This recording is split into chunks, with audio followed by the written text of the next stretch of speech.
Afternoon, everyone. It's great to be back with all of you. It's good to see you, good to be in this room. I'm glad everybody showed up today. Let's get back to work. We're going to begin with a few scheduling announcements. Tonight, as you all know, at 9 p.m. Eastern, President Trump will deliver a major address to the nation on protecting the integrity of our elections, and we encourage every American to tune in. On Friday, the president will travel to New York City to attend a FIFA reception at Trump Tower, followed by his attendance on Sunday at the FIFA World Cup between Spain and Argentina. His attendance will cap what has been the most watched, most secure, and most successful World Cup in American history. This is a fitting conclusion to a tournament that showcased America's ability to host the world on the grandest stage. Turning now to the economy. Tuesday's CPI report confirmed what President Trump predicted. Prices are falling, and this administration's economic policies are working.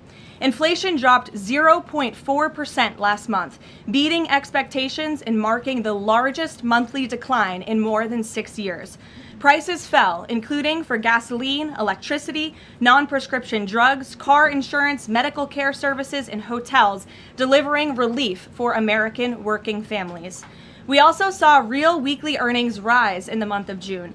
For private sector workers, real wages have increased by roughly $1,000 since President Trump took office, after falling nearly $3,000 during the previous administration. This is real progress made possible by the president's pro-growth economic agenda. There is still more work to do, no doubt, which is why President Trump remains laser-focused on lowering costs and raising wages for working families across the country. Just last week, Walmart and Sam's Club announced they will be lowering prices on thousands of items in their stores across the country. Shoppers can expect meaningful savings on groceries, household essentials, outdoor living products, toys, apparel, and other everyday staples. As President Trump said, Walmart answered his call and stepped up in a big way, and we commend them for that. We hope other major retailers will follow the lead of this patriotic American company. While we're on the subject of helping working families get ahead, I want to remind everyone that the Trump accounts are now officially live. To date, and this is a new stat from the Council of Economic Advisors this morning, more than 6.5 million American children have been signed up for accounts so far, including my 2 kids, who I signed up during my maternity leave. There are a few things I want to make clear about this massively beneficial program that has the potential to literally transform the financial future of this country. First, any child under the age of 18 is eligible to have a Trump account opened in his or her name. This is a free investment savings account that costs nothing to open. Second, thanks to President Trump, every child born between January 1st, 2025 and December 31st, 2028 will receive a $1,000 seed deposit from the United States Treasury. Third, parents, guardians, relatives, and friends can contribute up to $5,000 per year combined for each child. Employers can also contribute up to $2,500 per year on a tax-favored basis, counting toward the annual cap. The president believes there is no better investment than in America's children. Government projections show that a child whose family maxes out contributions could see the account grow to nearly $300,000 by the time the child turns 18. This is, I think we can all agree, an enormously powerful head start toward the American dream. These funds can be used for college, starting a business, or purchasing a home. This is truly a transformational, nonpartisan program. So I encourage everyone listening with a child to establish a Trump account today for your child and tell everyone you know with children to do the same. The app is also incredibly inviting and easy to use for parents at home. Finally, let's turn to the border.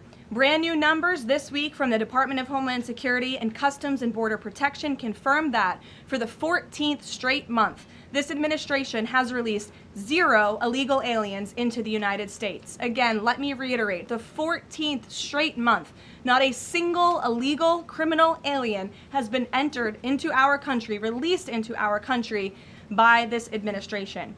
Illegal crossings in June remained at historic lows, and southwest border apprehensions are down 94% compared to the same period under the Biden administration. These numbers speak for themselves. Thanks to President Trump's strong leadership and unwavering commitment to law enforcement, America has the most secure border we have ever had in our nation's history. The administration continues working to reverse the previous influx of millions of illegal aliens into our country by the Biden administration, and our law enforcement professionals, God bless them, are arresting criminal illegal aliens across the country, including those convicted of the most heinous and violent crimes.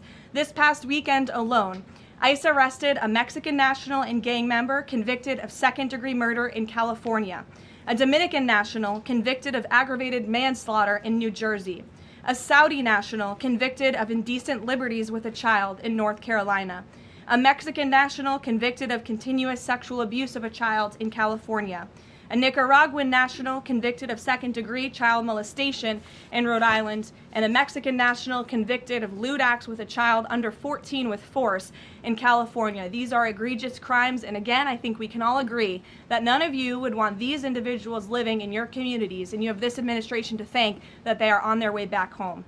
The American people delivered a decisive mandate to arrest and deport these dangerous criminals, and President Trump is wholeheartedly committed to delivering on that mandate every day. He will never waver in his duty to defend our homeland and protect the American people, and he has proven without a shadow of doubt that the chaos and the lawlessness that we saw every single day at the border and across our country under the Biden administration was a choice, and it is a choice this president has chosen not to make. While this work is far from finished, the border is secure and deportations will continue. With that, I'll take your questions today. I look forward to doing so. I know there's a lot of news. We have two people in our new media seats today, Rachel Bade and Ben Black. Rachel, why don't you kick us off? Ben will give you a question, and then we'll get to the rest of all of you. Thanks, Rachel. Thanks, Karoline. Welcome back to the briefing room, and congrats on your baby. Thank you. Two questions, Sure. if I may. The first one, a fun one for your first day back. You now have two babies under 2 years old. I do. As someone who has a 4-year-old, I can only imagine how little you are sleeping right now. What is your one tip or secret to women who want to have it all, the kids and the hard charging career? Well, thanks for the question, Rachel, and it is really good to be back with all of you. I don't think there is a secret. You just have to show up every day and keep going, and it really does take a village. Take the opportunity to shout out to my husband, who's home with our babies right now. I look forward to returning home later to be with them, but it's challenging. But for me, I view this as more than a job. I view this as public service on behalf of a president who I firmly believe in everything this administration is doing and really creating a better country for my children and their future, and I'm very grateful for that. Blessed to both be working in this job, but also to have two beautiful babies at home. And as you know, Rachel, and any mom in this room knows, there's nothing better than being a mother. So thanks for the question. Babies are the best. Okay, a question about tonight. There are a lot of Republicans in this town who very much support the SAVE Act and want to make sure, you know, our elections are upheld, election integrity, top priority for them. But some of them are concerned that tonight's primetime address might focus on, you know, elections of the past, relitigating them rather than voter concerns of today. I'm wondering, can you tell us if the president tonight is going to talk about the economy? You just talked a lot about the economy and what we're seeing there. And what does the White House say to Republicans who are worried that election issues like this could actually turn off swing voters? Well, a few things. I would encourage everyone to tune in tonight. I've seen a lot of reporting and frankly misreporting about what the president will say. I think the American people will be relieved to hear what they are hearing from the President of the United States and his commitment to transparency and the focus on the integrity of our elections tonight. I think all Republicans and Democrats should recognize this should be a nonpartisan issue. If we don't have safe and secure elections in our country, we cannot have a country.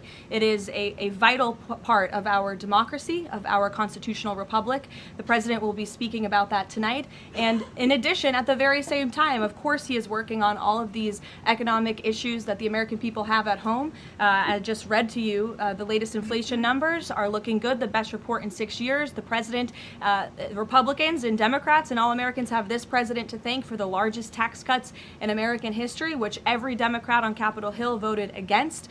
You have this president to thank for the Trump accounts for our children and securing the future of the American dream. So this president is doing a lot, but obviously safe and secure elections are a true tenet of our constitutional republic, and the president will be speaking about that tonight. Thank you. And Ben, please. Hey, so I'm from England. I've been following the World Cup all around, absolutely loving it. Unfortunately, we got knocked out last night, so I'd love to I'm ask sorry a for favour. the loss. I'll skip over that. Tough day for you today. Yeah, it's all good though. But I want to know, so all these football fans coming to America, absolutely having a great time. I've had an amazing time.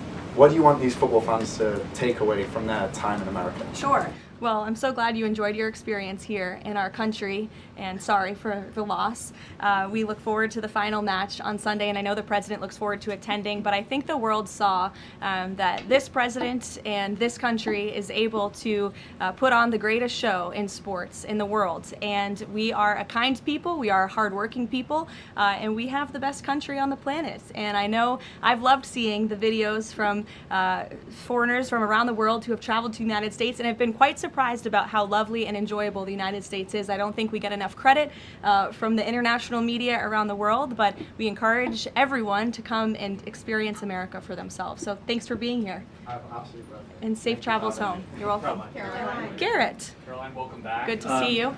Likewise. So did agree that this speech tonight is about elections past, not elections upcoming. The 2020 election has had dozens of recounts, lawsuits, audits. 2024 election widely believed to be safe and secure. There's not really any question about that. I think a lot of people look at Because this. it was too big to rig. Well, I think a lot of people look at this There's a and massive wonder. amount of votes for this president. That's why he's in the Oval Office right now.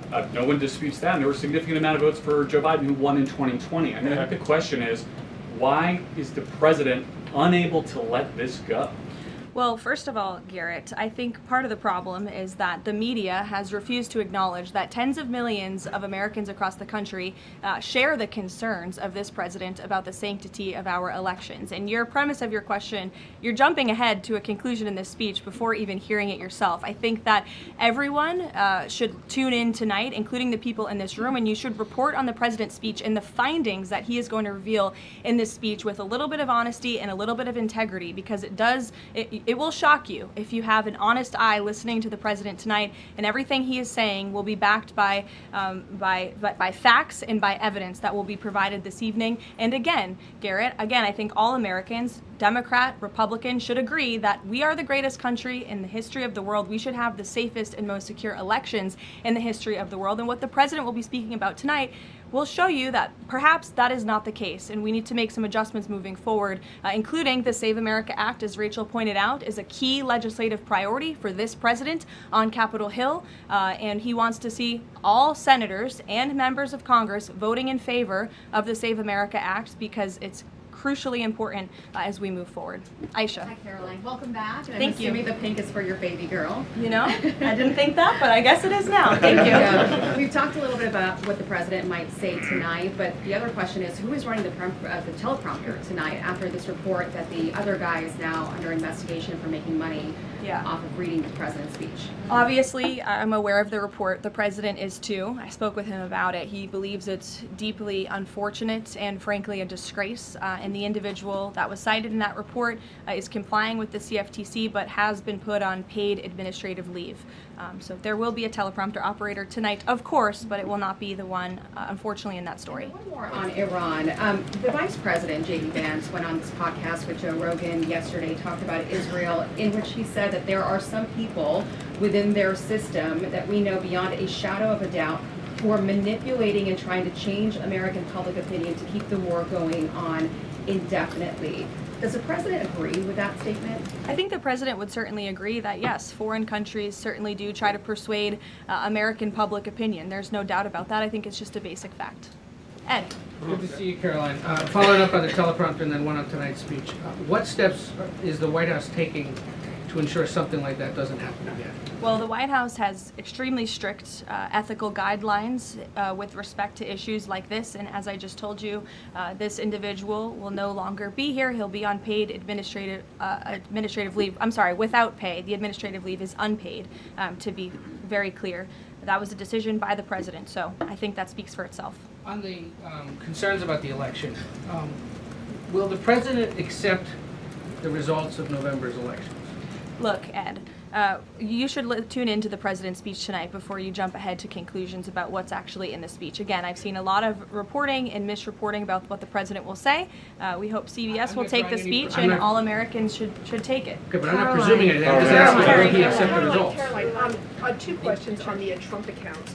First, following the birthright citizenship case, is there concern that babies that are born to illegal immigrants here in the United States are not excluded from these accounts? And also, since the $1,000 per child from the Treasury seeds these accounts, can you assuage concerns from those who feel this is wealth redistribution? I would certainly not describe it as that. As you know, this was an incredible private-public partnership. We had incredibly generous Americans, Michael Dell and many others, who contributed to the fund for the Trump accounts. So that money will then be passed along to America's children, which I think is a great thing that all Americans from all political persuasions can agree upon. With respect to your question on birthright citizenship, I think the president has made his view and the White House has made our view on this case quite clear. We're going to continue to move forward to work with Congress, hopefully in the future, to remedy this problem in our country and to ensure that we cannot have this scam continuing where you have foreigners from all around the world traveling to our country to give birth to babies who are then given the greatest privilege on the face of the planet, American citizenship. That's not how our founding fathers intended this country to work or to operate, and the administration is committed to finding solutions to remedy that. Do they have access to the Trump accounts, though? Those are children of those illegal aliens? That's not something I've discussed directly with the president, so I don't want to speak out of turn on that. As you know, Carrie, all American citizen children are able to access the Trump accounts as it stands right now. Karoline. Sure, go ahead. Thank you very much, Mark Stone from Sky News. Can I switch to Iran, please? Sure. And specifically, the Manab school attack. 120 children dead, 26 of their teachers. A Sky News investigation released today points to all this being a tragic mistake by America, by the US military. So could you explain, please, why the president is repeatedly saying it wasn't America, when he hasn't actually, he says also that he hasn't even seen the report? I can't speak to the Sky News investigation respectfully because I have not read it.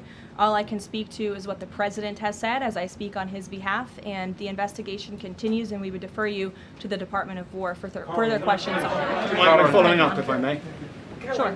I just want to My answer is understand. not going to change. I just want to understand why he consistently says it wasn't us, we didn't do this, when all the evidence and indeed the preliminary report, and we've spoken to a military insider who says this was human error. Well, that's the president's opinion, and at the very same time, he has said the Department of War is investigating the matter, and we would defer you to them for any questions with respect to the investigation, which obviously has not been released yet. I would defer you to them for further questions on it. But there's been, I think the president feels that way because he knows that our military always acts in good faith and absolutely never targets civilians or children, unlike the other side of this conflict, Iran, who is well known for killing women and children and innocent people in their country for a very long time. So you should focus on that in your reporting. Danny. Thanks, Caroline. Welcome back.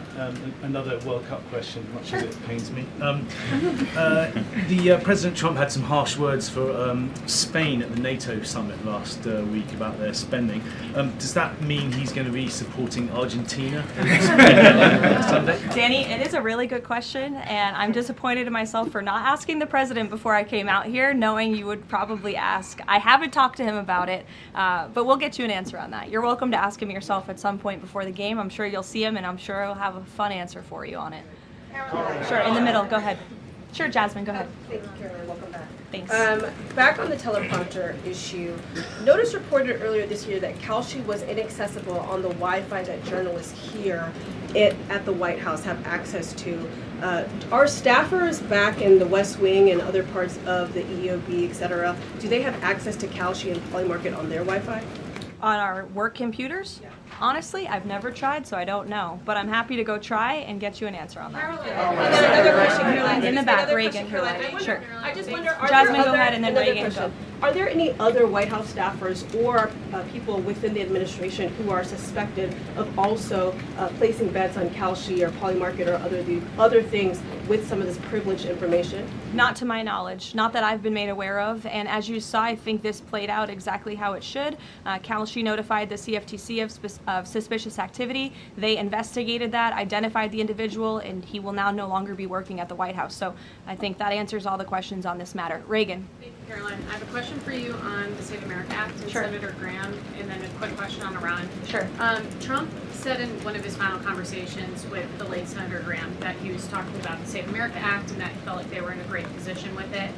Do you anticipate that the Senate is going to be more aggressive to push the Save America Act in light of the fact that it was so important to Senator Graham so close to his death? Sure. Well, since I haven't had the opportunity, let me just express my sincere condolences to Senator Graham's staff and his family. He was beloved by so many here at the White House, especially the president, and I know that the news of his sudden passing was just tragic to all of us, especially the president, who considered him a dear friend.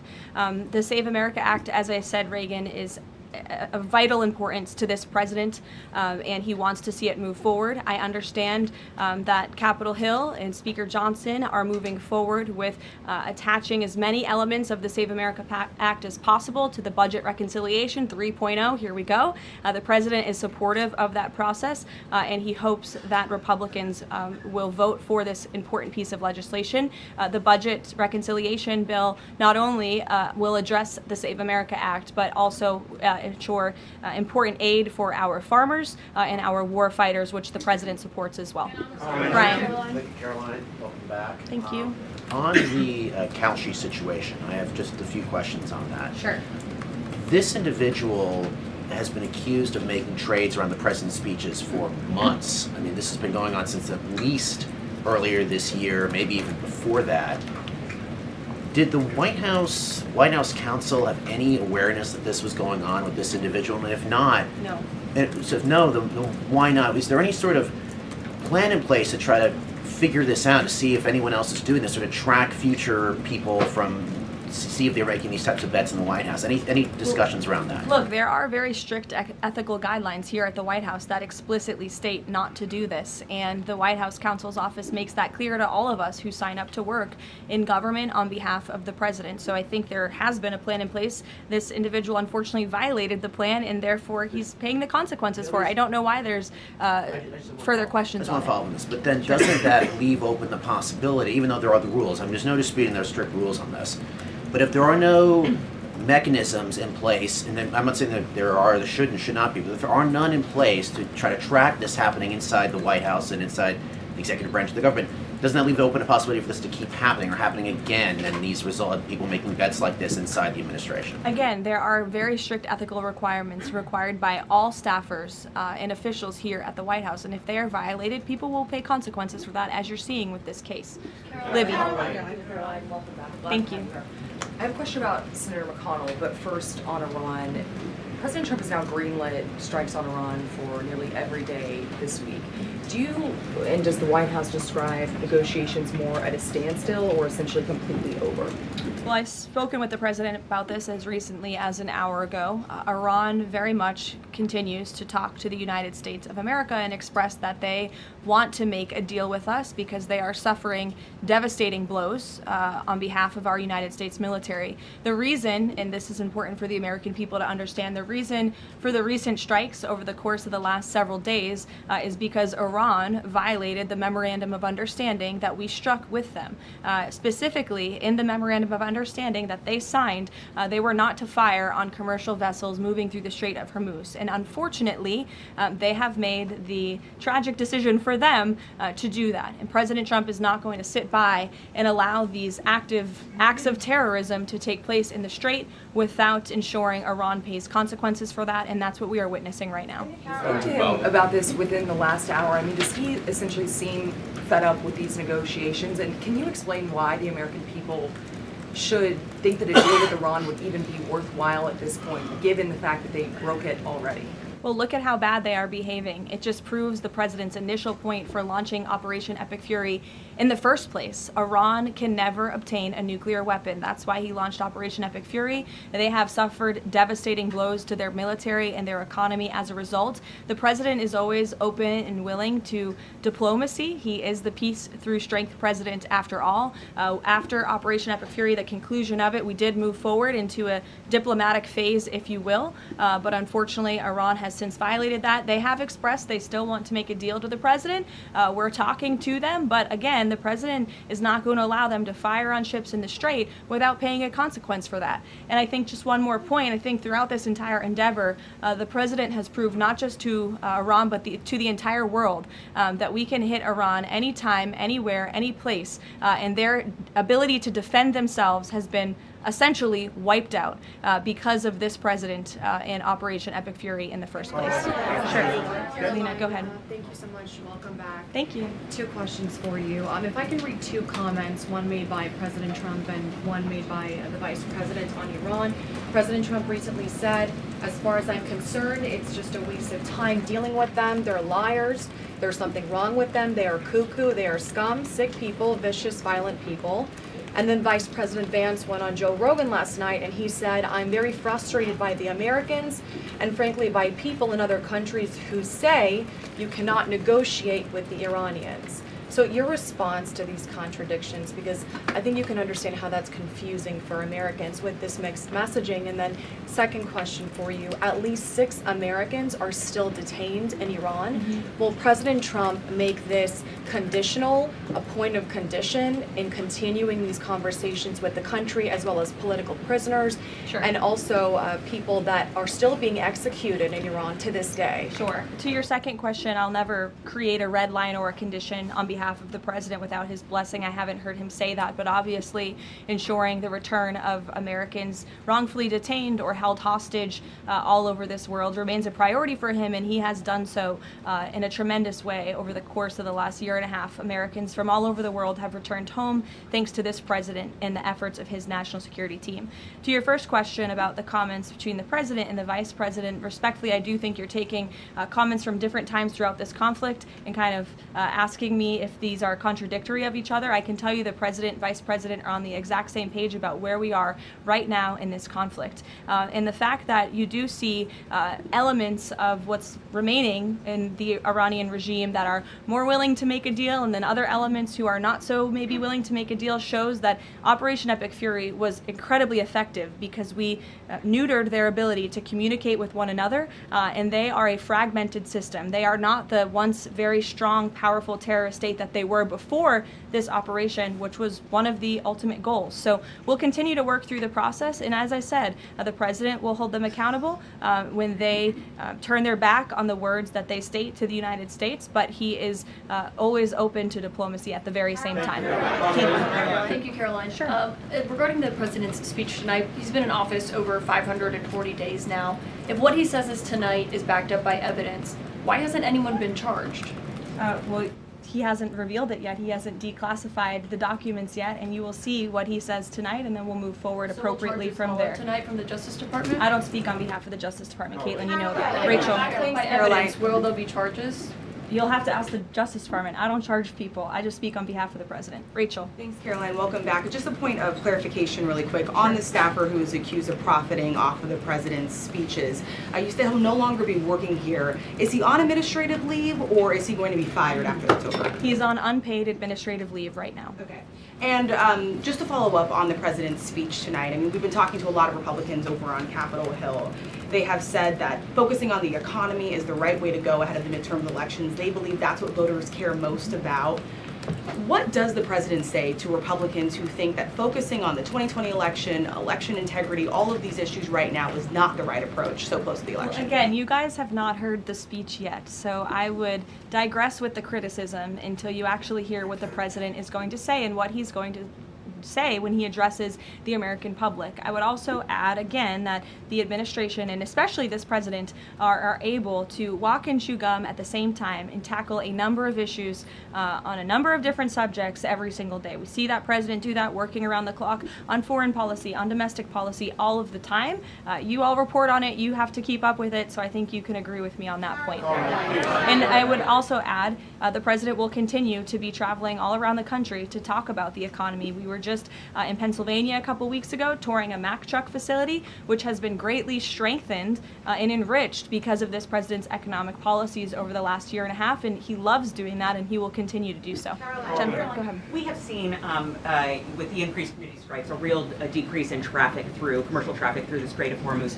What is the U.S. doing right now to facilitate flows through the Strait of Hormuz and preemptively address the risk that Houthis will actually choke off the Red Sea oil route and that prices will increase further before November? Sure. Well, two separate questions. First, let me address what's happening in the Strait right now. We know that there is a blockade of ships directed by the president for ships entering and departing Iranian ports only. This has been fully implemented and is in full force. This blockade was reimposed due to Iran's inability to honor their agreement with the United States of America.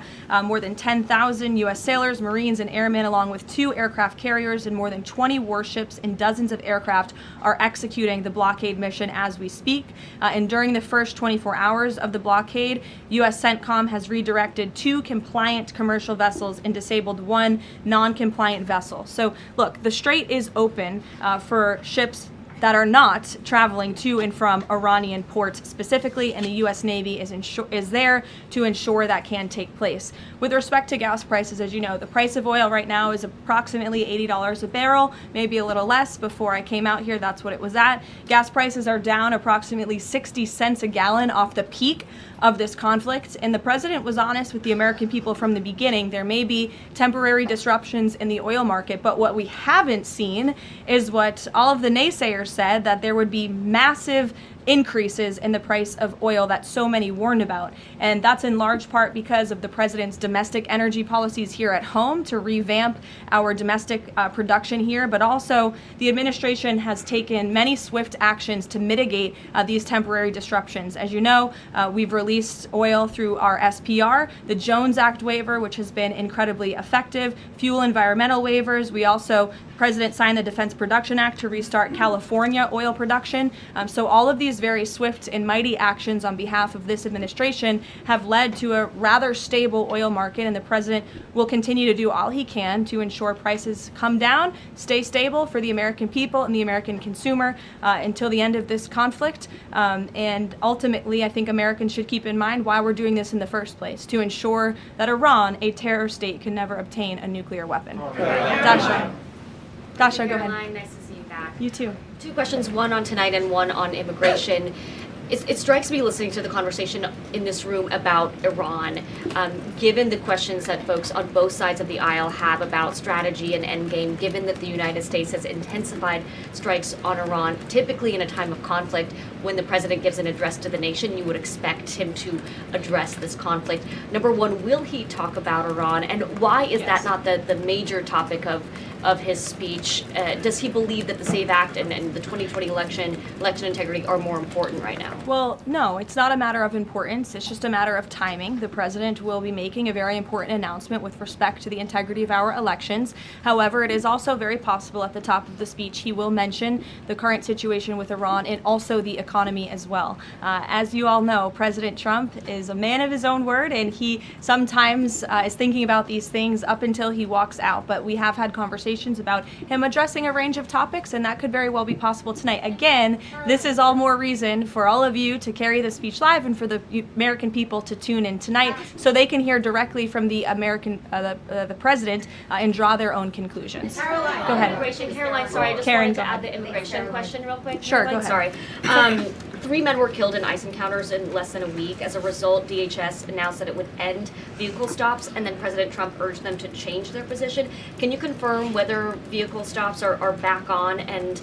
is the administration doing anything more to prevent these kinds of deaths, maybe accelerating distribution of body cameras which weren't present in this case? So a couple of things. Vehicle stops are continuing. Verbal guidance has been given to all field offices across the country by the Department of Homeland Security. Security. The President and the Secretary of Homeland Security are on the same page that vehicle stops are a necessary tool that ICE agents need in order to continue their deportation campaign of the worst illegal alien criminals from our country.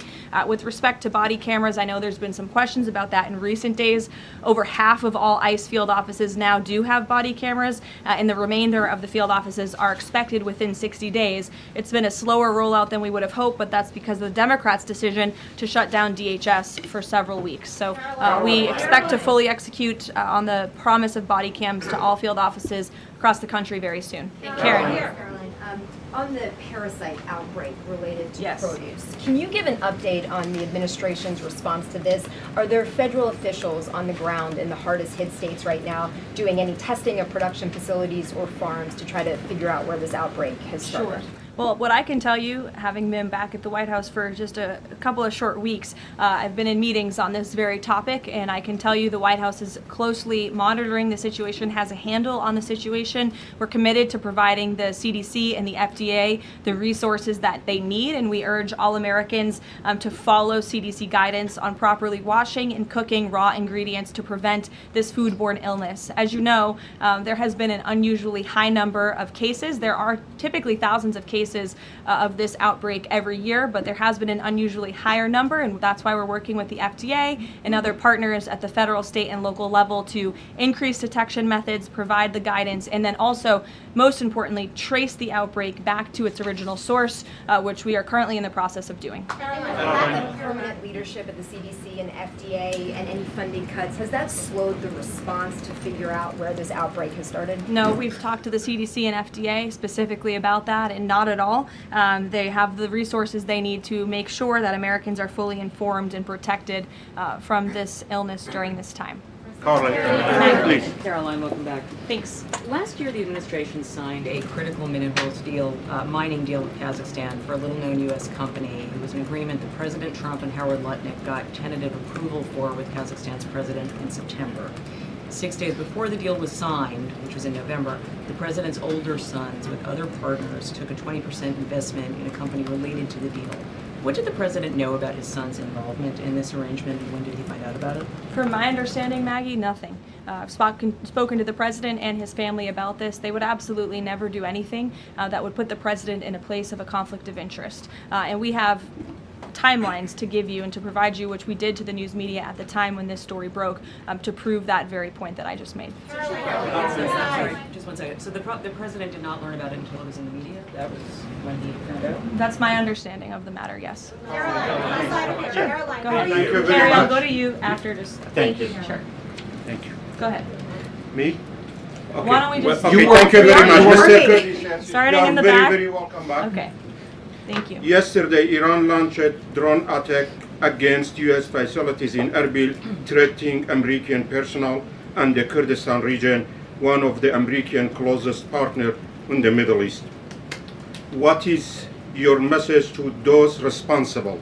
And are you staying with your loyal ally in the Middle East and at least helping them to defend itself? Who launched the attack? You're saying Iran, Yes, Kurdistan of course. region. Well, I think I've addressed that previously in saying that Iran has unfortunately shown to violate the word that they struck with the President of the United States. They're paying consequences for that in the strikes that the President has authorized in the recent days. Thank you, Caroline. You were with the President in Ankara for the NATO summit, and there Ukraine was one of I was not actually. Oh, you were not. Okay, yeah, but the issue of Ukraine was one of the most important topics there, and the situation is escalating between the two sides in these days, but there are still efforts. Can you give us more information about where we are and how the local power breakers, including Turkey, are involving in order to solve the problem? Sure, I'll check with the National Security Council and get back to you on that with more specific guidance. What I can tell you is I know the President greatly enjoyed his visit to Turkey and not just his participation in the NATO summit, where he applauded the United States for getting our NATO allies to step up and pay their fair share for our defense, but also he greatly enjoyed his time with President Erdogan in Turkey and appreciates the bilateral relationship between our two countries. Kara. Karoline, welcome back. Thanks. Contrary to what the mainstream media is reporting, Americans that I speak to care deeply about election integrity. This is true. Why do you think the mainstream media is so fearful of tonight's speech and anything to do with election interference? And why are they attempting to discredit President Trump's speech before they even heard it? And lastly, what's your message to AOC, who is asking for President Trump, the mainstream media, to actually censor the sitting president's speech tonight? Yeah, I think that the mainstream media should air the president's speech and allow the American people to draw their own conclusions from it. Again, I think it's important that the American public hears directly from the President of the United States on a topic that, to your point, is very near and dear to the hearts of many Americans across the country, the integrity of our elections. This should be a nonpartisan, non-controversial issue, and I think you'll hear the President talk about that tonight. So we'll see you then. Thank you. Who is telling the President that he won the 2020